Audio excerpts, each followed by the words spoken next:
باب دوئم چوتھا رخ۔ جیسا کہ کچھ اقدام ہیں جو کہ ہمیں لازماً اپنے ایمان کو سہنے کے لیے اپنانے پڑتے ہیں، ویسے ہی ایک بنیادی سچائی ہے جس کا تعلق ایمان کے میدان کی اہمیت کو سمجھنے سے ہے۔ سب سے اہم سبق جو کہ میں نے ایمان کے میدان کی اہمیت کے بارے میں سیکھا، اس نتیجے کے طور پر شروع ہوا جو کہ پہلے پہل ایک ناخوشگوار تجربہ تھا۔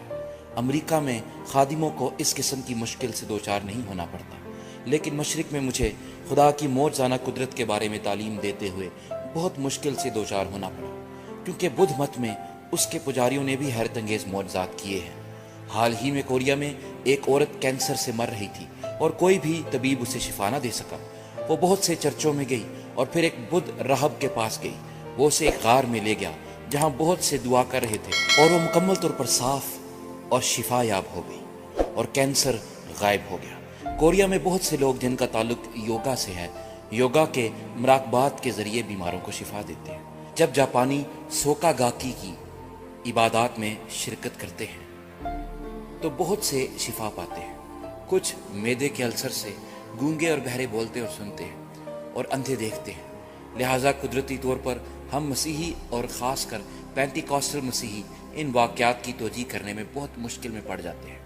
آپ ان چیزوں کو صرف ابلیس کی کارکردگی کہہ کر ایک طرف نہیں کر سکتے، لیکن اگر ابلیس یہ تمام کام کر سکتا ہے تو پھر مسیح خداوند کی کلیسیا اس سب سے زیادہ کیوں نہیں کر سکتی؟ ایک دن مجھے بہت پریشانی ہوئی کیونکہ ہمارے بہت سے مسیحی خدا کے معجزات کو کوئی اہمیت نہیں دے رہے تھے۔ وہ کہتے، ہم یہ کیسے مان سکتے ہیں کہ خدا ایک مکمل الہی مخلوق ہے؟ ہم یہوہ خدا کو کیسے آسمانی مقامات کا واحد خالق کہہ سکتے ہیں؟ ہم بدھ مت میں معجزات دیکھتے ہیں، یوگا میں معجزات دیکھتے ہیں اور سوکا گاکی میں معجزات دیکھتے ہیں۔ ہم مشرقی مذاہب میں بہت سے معجزات دیکھتے ہیں، پھر ہم کیوں یہوہ خدا کے اس کائنات کا واحد خالق ہونے کا دعویٰ کریں؟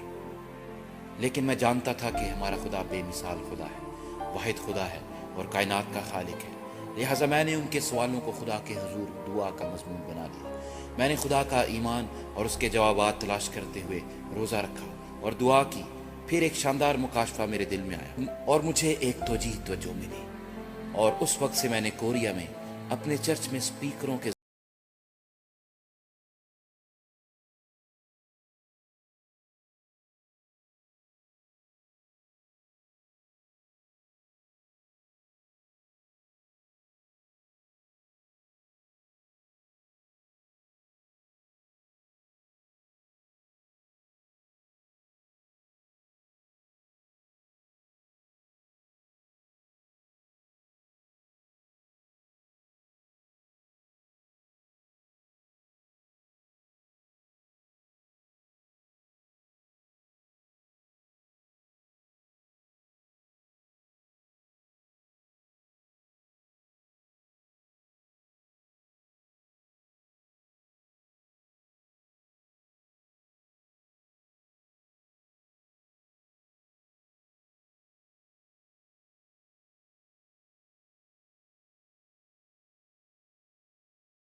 پہلا باب دوسری آیت کو پڑھتے ہیں تو آپ کو جواب مل جاتا ہے۔ اور زمین ویران اور سنسان تھی اور گہراؤں کے اوپر اندھیرا تھا، اور خدا کی روح پانی کی سطح پر جنبش کرتی تھی۔ لیکن اگر آپ اس کلام کو اصل زبان میں دیکھیں کہ خداوند کی روح پانی کے اوپر سیتی تھی، لیکن روح القدس جس کی یہاں پر تصویر کشی تیسرے رخ پر سیتے ہوئے کی گئی ہے، چوتھے رخ سے تعلق رکھتی ہے۔ لہٰذا ایمان کی روحانی دنیا کا تعلق چوتھے رخ سے ہے۔ چونکہ روحانی دنیا نے تیسرے رخ کو سیتے ہوئے اس کو گلے لگایا، اور اس چوتھے رخ کے تیسرے رخ پر سینے سے دنیا بحال کی گئی، پرانی ترتیب کو نئی ترتیب دے دی گئی اور موت کو زندگی دے دی گئی۔ بدصورتی سے خوبصورتی، ان گندی چیزوں سے صفائی اور غربت سے کثرت پیدا کر دی گئی۔ چوتھے رخ کے سینے سے ہر چیز خوبصورت